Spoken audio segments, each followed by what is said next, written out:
नमस्कार दोस्तों। अभी मैं हूँ गुरु द्रोणाचार्य और अश्वत्थामा के तपोस्थली पर। यह स्थान बाबा दिगेश्वर नाथ का मंदिर है और ये मंदिर का इतिहास बहुत पुराना है दोस्तों।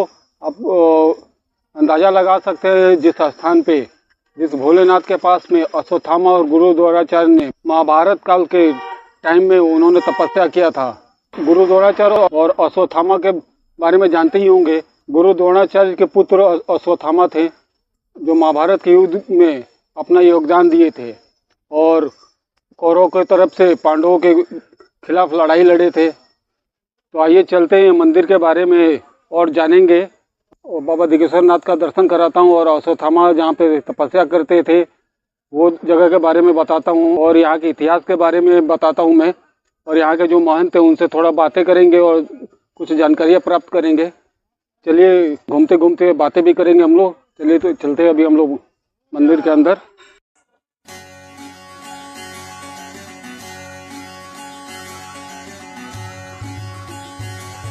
दोस्तों मैं कोशिश करूंगा कि ज़्यादा से ज़्यादा इस स्थान के बारे में आप सभी को जानकारी प्राप्त करा सकूं कि इस स्थान की मान्यता क्या है, इस स्थान का खासियत क्या है।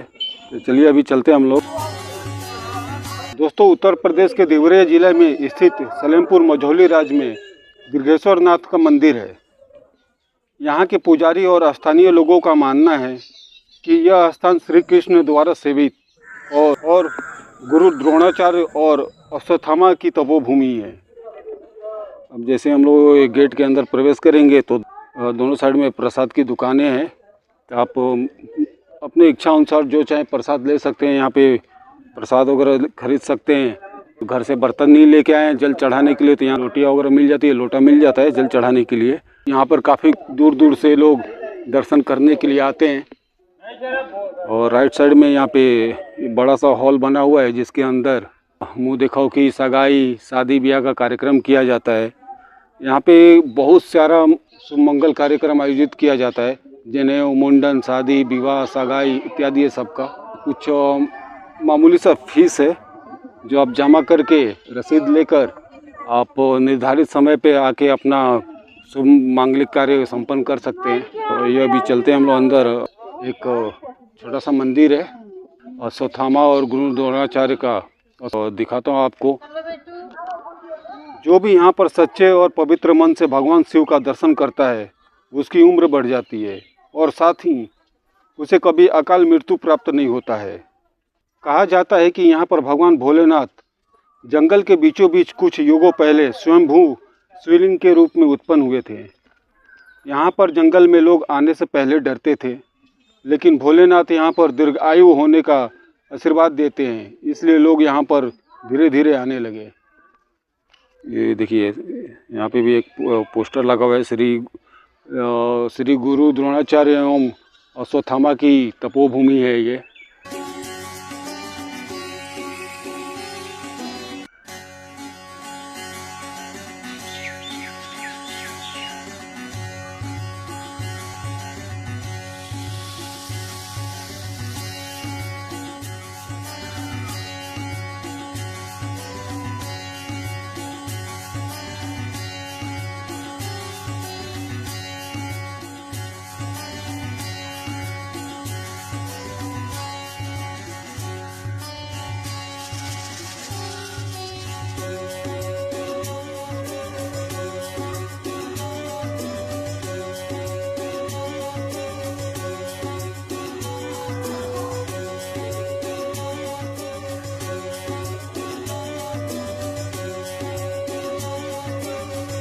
ये चरण पद चिन्ह है और ठीक बाजू में एक मूर्ति है।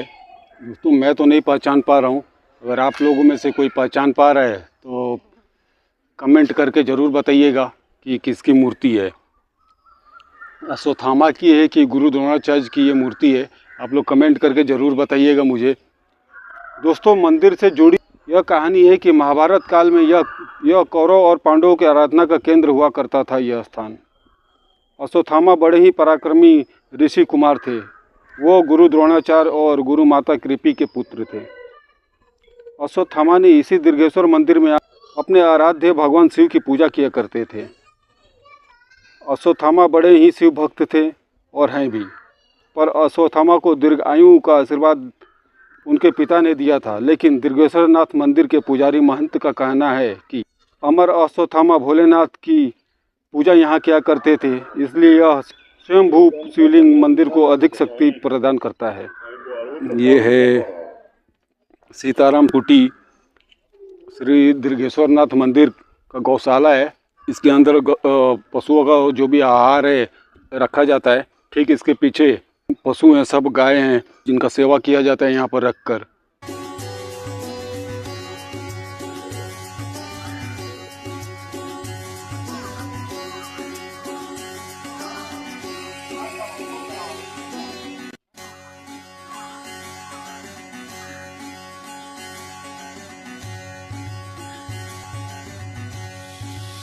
दोस्तों, आप लोगों को यह बता दूं कि पुराण में अश्वत्थामा की मौत के बारे में कहीं लिखा नहीं है, आज भी अमर है।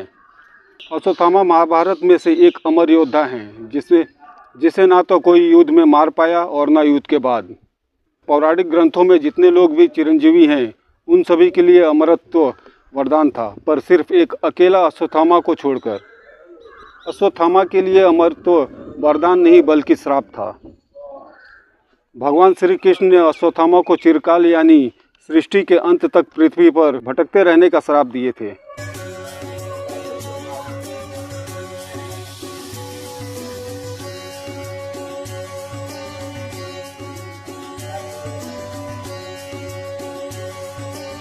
दोस्तों, ये सीताराम अन्नपूर्णा भंडार घर है। इसके अंदर यहाँ के जो भी साधु संत सन्यासी महात्मा हैं उनके भोजन का प्रबंध यहाँ पर किया जाता है। उनका भोजन बनाया जाता है, फिर यहीं से वो लोग अपना भोजन प्राप्त करते हैं, भोजन ग्रहण करते हैं। और ठीक उसके सामने ये छोटा सा कुटिया जैसा दिख रहा है। दोस्तों बताया जाता है कि उसी स्थान पर बैठकर अश्वत्थामा तपस्या किया करते थे, और जिसका दरवाज़ा हमेशा बंद रहता है। इसके अंदर आम लोगों को जाना मना है। इसके अंदर सिर्फ यहाँ के जो पीठाधीश्वर महंत हैं वही जा सकते हैं, उनके अलावा कोई और भी अंदर नहीं जा सकता। पहले जो यहाँ पे संत रहते थे, शुरू में जो संत रहे वो थे श्री बंगाली बाबा जी महाराज, जो इसके अंदर रह के वो भी तपस्या किया करते थे।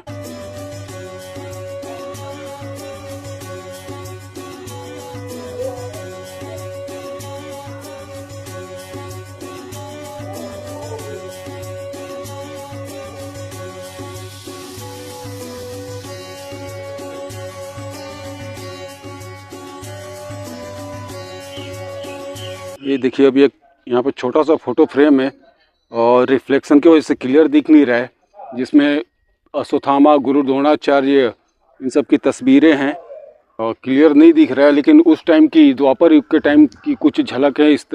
मेरे अंदाज से तो यही लग रहा है कि ये शायद द्वापर युग की कुछ झलक है, तस्वीर द्वारा फोटो फ्रेम के अंदर शायद दिखाई गई हैं। इसके अंदर अभी जा नहीं सकते हैं, महंत जी के अलावा कोई नहीं जा सकता, इस वजह से मैं आपको अंदर नहीं ले जाके दिखा पा रहा हूँ। ठीक ये सामने जो यहाँ का जो श्री दीर्घेश्वर नाथ मंदिर का जो ट्रस्ट ऑफिस है, ये ठीक सामने है।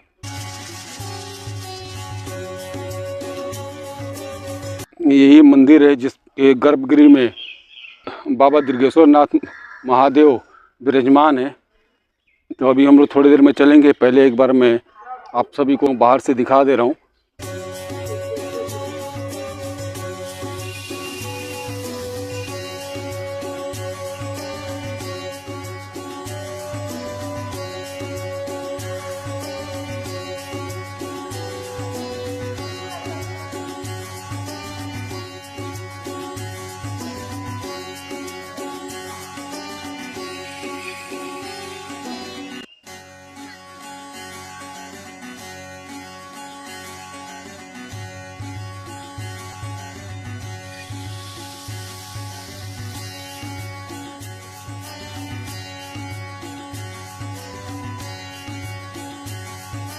अभी आगे ये दो छोटा सा मंदिर दिख रहा है।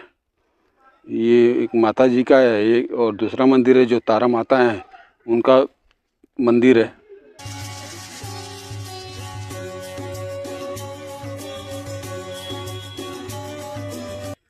ये देवी दुर्गा माता का मंदिर है ठीक इनके बाजू में तारा माता का मंदिर है।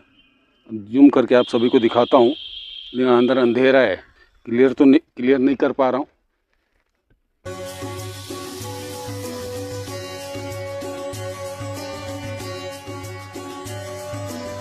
दोस्तों, महाभारत के युद्ध में भीष्म पितामह के सरसैया पर पड़ने के बाद गुरु द्रोणाचार्य कौरवों के सेनापति बने। गुरु द्रोणाचार्य और उनके पुत्र अश्वत्थामा ने पांडव पक्ष के कई दिग्गज सेनापति को मार गिरा दिए। यह देखकर श्री कृष्ण ने एक चाल चल दिया। उन्होंने भीम को इशारा किया और भीम ने अवंतीराज का अश्वत्थामा नाम के हाथी को मार गिराया। फिर वह सभी महाभारत के रणभूमि में यह अफवाह फैला दिए कि उन्होंने अश्वत्थामा को मार दिया है। यह सुन गुरु द्रोणाचार्य बेटे की मृत्यु की बात सुनकर द्रोणाचार्य टूट गए और उन्होंने युद्ध भूमि में ही हथियार बेटे की मौत पर शोक मनाना शुरू कर दिए। तभी मौका पाकर गुरु द्रोणाचार्य का सिर तलवार से काटकर धड़ से अलग कर दिया। फिर जब अश्वत्थामा को श्री कृष्ण और पांडवों की इस चाल के बारे में पता चला तो वो अपना आपा खो बैठे। पांडव नहीं जानते थे कि गुरु द्रोणाचार्य ने अर्जुन के अलावा अश्वत्थामा को भी ब्रह्मास्त्र चलाना सिखाए थे। पिता के मृत्यु से क्रोधित होकर जैसे ही अश्वत्थामा ने नारायण शस्त्र चलाने का फैसला लिया तो पांडव डर गए। नारायण शस्त्र निकलते ही आसमान से पांडवों की पूरी सेना पर तीर गिरने लगे, लेकिन श्री कृष्ण ने यहाँ भी पांडवों का जान बचा लिए। श्री कृष्ण जानते थे नारायण शस्त्र का निहत्तों पर कोई असर नहीं होता और इसका उपयोग सिर्फ एक बार किया जा सकता है। श्री कृष्ण के इसी ज्ञान के कारण पांडव बच गए और अश्वत्थामा का नारायण शस्त्र बर्बाद हो गया। महाभारत का युद्ध समाप्त होने के बाद अश्वत्थामा ने पांडवों से बदला लेने के लिए योजना बनाई। अश्वत्थामा ने पांडवों के शिविर में घुसकर सबको मारते उसने द्रौपदी के 5 पुत्र को सोते हुए देखकर सोचे कि वो पांडव है और सबको मार डाला। अश्वत्थामा ने उत्तरा के गर्भ में पल रहे बच्चे को भी नष्ट कर दिया कि अर्जुन का समूल वंश खत्म हो जाए। गर्भ में पल रहे बच्चे की हत्या से क्रोधित होकर श्री कृष्ण ने अश्वत्थामा के माथे लगी मणि ले लिए और श्राप दे दिए कि जाओ तुम सृष्टि के अनंत काल तक जीवित रहोगे, भटकते रहोगे। अश्वत्थामा का जन्म द्वापर युग के अंतिम चरण में हुआ था और सृष्टि के अंत तक ब्रह्म हत्या के कारण उनको भटकते रहने का श्राप मिला। तब से लेकर अभी तक कलयुग में अश्वत्थामा भटकते फिरते रहते हैं। वो किसी को दिखाई नहीं देते हैं पर अपनी उपस्थिति बताते हैं और शिवरात्रि में यहाँ दुर्गेश्वरनाथ मंदिर में भी आते हैं। ले चलता हूँ दोस्तों मैं आपको मंदिर के अंदर। अब देख ही रहे होंगे मंदिर के अंदर कितना भीड़ है। जिसकी जैसी मान्यता रहती है, रुद्राभिषेक, जलाभिषेक जिसको कराना रहता है, यहाँ पे पंडित उपलब्ध रहते हैं। यहाँ पे आप देख ही सकते हैं कि कैसे सब बैठे हुए हैं। पंडित पूजा लोग आते हैं, दूर दूर से आते हैं, अपनी पूजा अर्चना करते हैं, पंडित लोगों से करवाते हैं। घर से अपना जो भी दूध अगर जो भी सामग्री लाना रहता है या यहाँ पर आकर वो खरीदते हैं और उसी के द्वारा अपना पूजा अर्चना अपनी मान्यताएं पूरी करवाते हैं। दोस्तों, अश्वत्थामा को देखे जाने के अलग अलग दावे किए गए हैं। वैसे तो महाशिवरात्रि पर सभी शिव मंदिर में बड़े धूमधाम से पूजा अर्चना होता है, लेकिन यहाँ पर दुर्गेश्वरनाथ मंदिर की एक अलग ही मान्यता है। आज भी महाभारत काल के वीर योद्धा अश्वत्थामा पूजा करने आते हैं। बताया जाता है कि हर साल शिवरात्रि के एक दिन पहले रात के तीसरे पहर में श्वेत कमल यानी सफ़ेद कमल का फूल और अन्य पूजन सामान लेकर भगवान दुर्गेश्वरनाथ महादेव की पूजा करते हैं। सुबह जब मंदिर का दरवाज़ा खोला जाता है तो यहाँ पर सारी पूजन सामग्री शिवलिंग पर चढ़ी हुई मिलती है। अश्वत्थामा को देख काफ़ी कोशिश किया गया, यहाँ तक कि मंदिर के दरवाजे ताले से बंद किए जाते हैं। इसके बावजूद अश्वत्थामा अंदर जाकर पूजा करते हैं। यह पहली आज तक अनसुलझी है।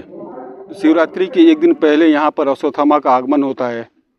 यहाँ के पुजारी और स्थानीय बताते हैं कि अश्वत्थामा के आने से पहले यहाँ पर काफ़ी बदबू फैल जाता है। मंदिर का माहौल भी पूरी तरह से बदल जाता है। पुजारी और स्थानीय लोगों का कहना है कि यह बदबू अश्वत्थामा के सिर में से मणि निकालने के बाद हुए घाव से बदबू आता है।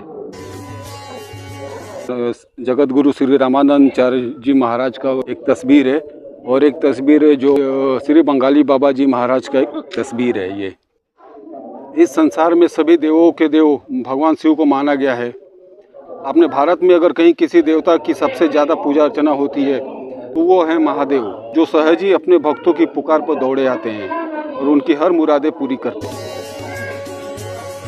तो अभी चलिए चलते हैं हम लोग मंदिर के अंदर, और मंदिर के गर्भगृह में चलते हैं जहाँ पे बाबा दिगेश्वर नाथ महादेव विराजमान है।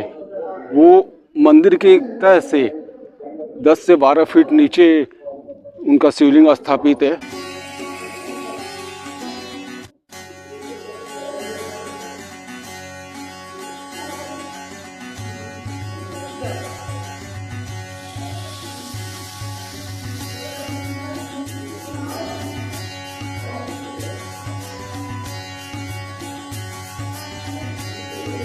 दोस्तों, इस मंदिर की एक और खासियत बताऊं आपको कि यहाँ पर जो भोलेनाथ महादेव का शिवलिंग है वो बेशकीमती रत्न नीलम के पत्थर का शिवलिंग है।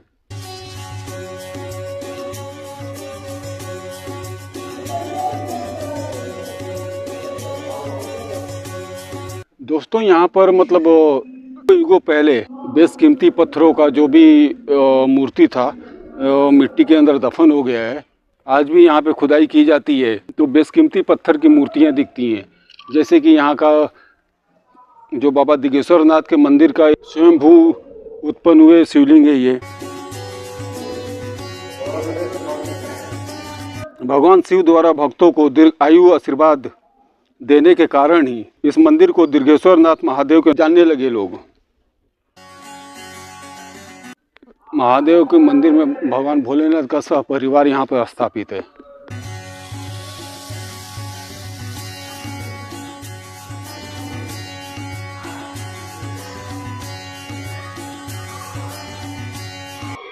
यहाँ आने के लिए उत्तर प्रदेश के देवरिया जिले में सलेमपुर तक बस या ट्रेन से पहुँच सकते हैं। फिर वहाँ से 7 से 8 किलोमीटर की दूरी पर मझौली राज्य में भगवान भोलेनाथ का दिगेश्वर नाथ मंदिर है। यहाँ पर आने के लिए सुबह 7 बजे से लेकर रात 8 बजे ऑटो रिक्शा या बस मिल जाते हैं। इस प्राचीन मंदिर का एक बार अवश्य दर्शन करें। जहाँ अश्वत्थामा भी अपने पूजा अर्चना करने का नियम नहीं तोड़ पाए।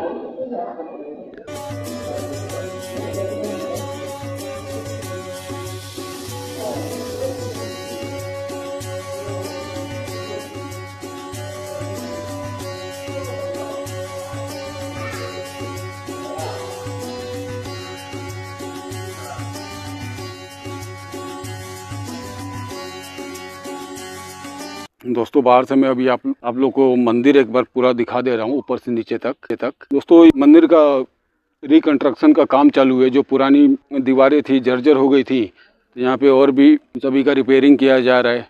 अभी चलिए हम लोग चलते हैं दूसरे जगह पे, और दूसरे जगह पे मैं लेके चलता हूँ।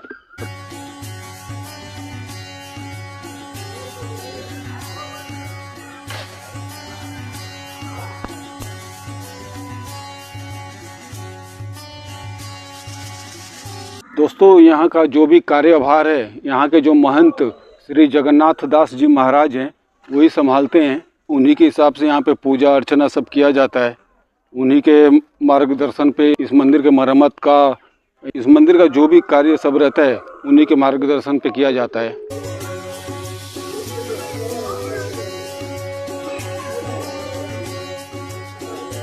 ये अभी चलते हैं हम लोग दूसरे साइड में। यहाँ पे एक तालाब है और यहाँ के पीठाधीश्वर महंत श्री जगन्नाथ दास जी महाराज का जो निवास स्थान है, वहाँ पे चलते हैं। फिर हम उनसे मिलेंगे, कुछ बातें करेंगे और कोशिश करूँगा कि यहाँ के बारे में उनके द्वारा कुछ जानकारियाँ प्राप्त करा सकूँ आप सभी को।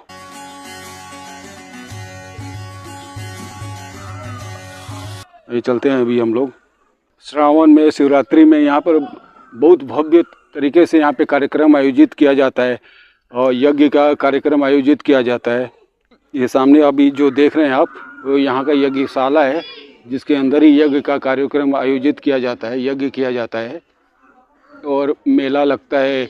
बड़े दूर दूर से भक्त श्रद्धालु आते हैं, जो भी अपने इच्छा शक्ति अनुसार पूजा करते हैं, जैसी उनकी मनोकामनाएं रहती हैं।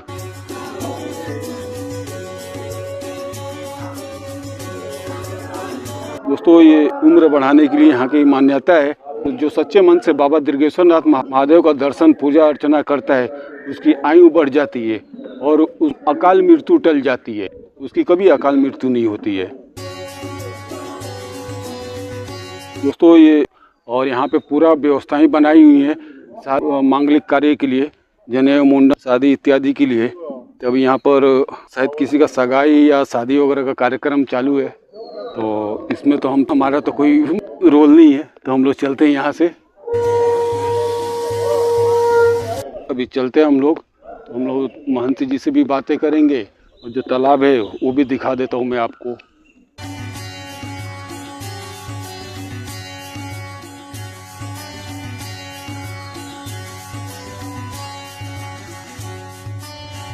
सामने जो तालाब दिख रहा है दोस्तों, ये तालाब है सामने। तो चलिए अभी मैं आप लोगों को तालाब के पास लेके चलता हूँ। दोस्तों यही वो तालाब है जिसमें श्वेत कमल यानी सफ़ेद कमल का फूल खिलता है। और चर्म रोगी अगर कोई आता है, कोई चर्म रोगी जैसे कोढ़ वगैरह का जो इंसान रोगी रहता है, वो इसके अंदर सिर्फ स्नान करने मात्र से ही उसकी चर्म रोग की बीमारी धीरे धीरे ठीक होने लगती है। तो इस तालाब का वरदान है। और ये दोस्तों बताया जाता है कि इस तालाब का निर्माण अश्वत्थामा द्वारा ही कराया गया था। इस तालाब का वरदान है, जो भी चर्म रोगी, कुष्ठ रोगी इस तालाब में नहा लेता है, स्नान करता है, उसके स्नान करने मात्र से ही उसके चर्म रोग ठीक होने लगते हैं। अभी गर्मी के सीज़न में तो पानी बहुत सूखे हुए हैं, लेकिन पानी इसका कभी नहीं सूखता है, पूरा पानी कभी नहीं सूखता है। काफ़ी तालाब का पानी पूरा सूख जाता है, लेकिन यहाँ का पूरा पानी कभी नहीं सूखता है, जिसमें बत्तख, राजहंस वगैरह वो सब रहते हैं।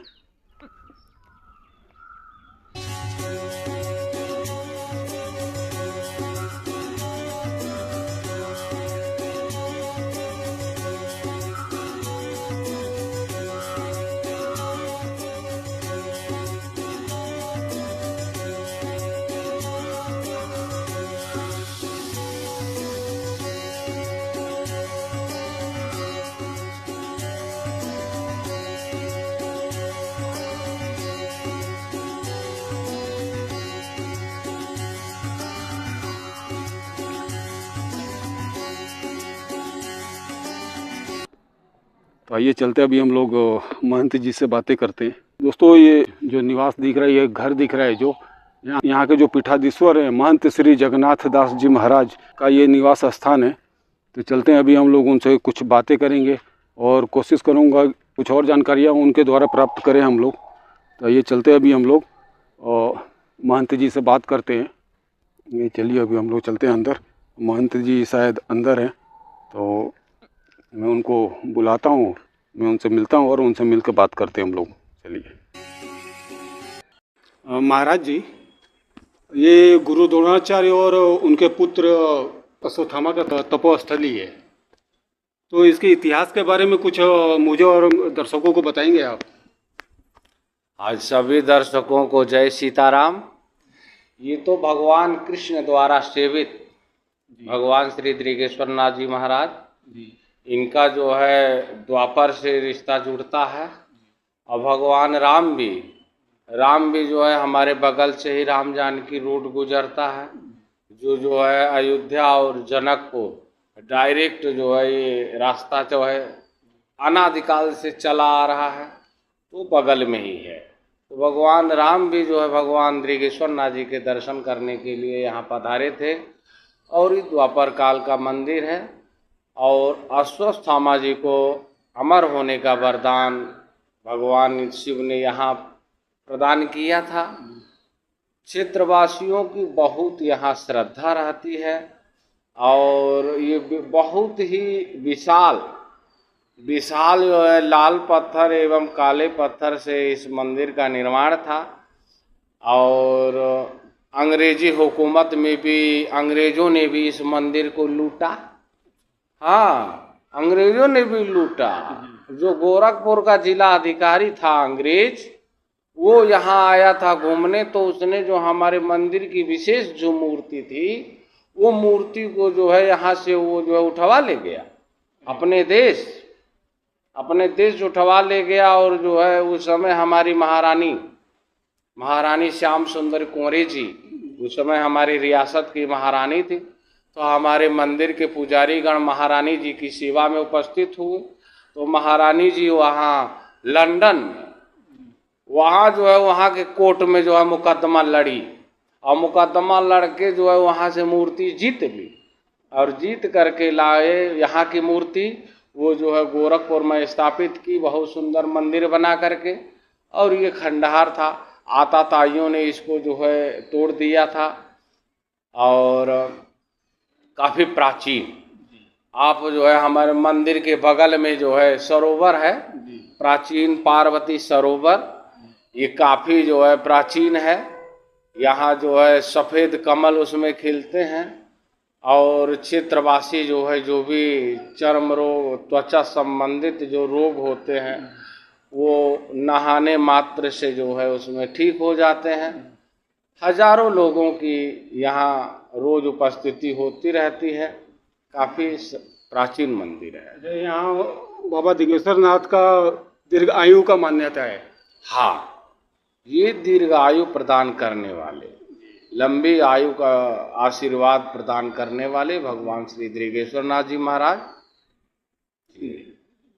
सभी को जय सीताराम, हर हर महादेव। आप सभी श्रद्धालु लोग यहाँ दर्शन करने पधारे। यहाँ का साल में जो है 2-4 बार मेला, वैसे तो यहाँ मेला हमेशा लगा ही रहता है, लेकिन सावन में यहाँ विशेष वो जो है सावनोत्सव हम लोग मनाते हैं और भगवान भूतनाथ जी की खूब विशेष सेवा होती है और अभिषेक होते हैं। और हम लोग जो है हजारों लोग रोज जो है यहाँ आते हैं और भीड़ भाड़ रहती है। मेला लगा रहता है। हमारा जिला प्रशासन, देवरिया जिला प्रशासन बहुत ही जो है मंदिर के प्रति सक्रिय रहते हैं देख रेख में। और हमारा तहसील सलेमपुर का भी प्रशासन, पुलिस प्रशासन बहुत यहाँ एक्टिव रहता है। किसी भी तरह की किसी को दिक्कत नहीं होने दी जाती है। आप सभी लोग आइए। हर हर महादेव, जय सीताराम। आशा करता हूँ दोस्तों कि आप सभी को यहाँ के बारे में ज़्यादा से ज़्यादा जानकारियाँ प्राप्त करा दिया रहूँगा और कुछ गलत बताया रहूँगा। कुछ जानकारियाँ मुझे नहीं रहेगी, अधूरा जानकारी रहेगा और गलत रहेगा। आप सभी तो कमेंट में ज़रूर आप लोग बताइएगा इस स्थान के बारे में, इनके बारे में गलत बताया है, और कमेंट में सच ज़रूर बताइएगा कि आपने इस जगह के बारे में, इस व्यक्ति के बारे में ये बातें गलत बताई है। तो उसके लिए अपना छोटा भाई समझ के माफ़ कीजिएगा। चलिए दोस्तों, फिर मिलेंगे अगले वीडियो में और प्लीज़ लाइक, सब्सक्राइब, कमेंट ज़रूर कीजिएगा। ऐसे ही और भी वीडियो जानकारियाँ आप सभी को प्राप्त करा सकूं, ऐसे और भी स्थान के बारे में, ऐसे और भी रहस्यमय, ऐसे और भी ऐतिहासिक स्थान के बारे में आप सभी को बता सकूं वहाँ। चलिए दोस्तों, फिर मिलेंगे अगले वीडियो में।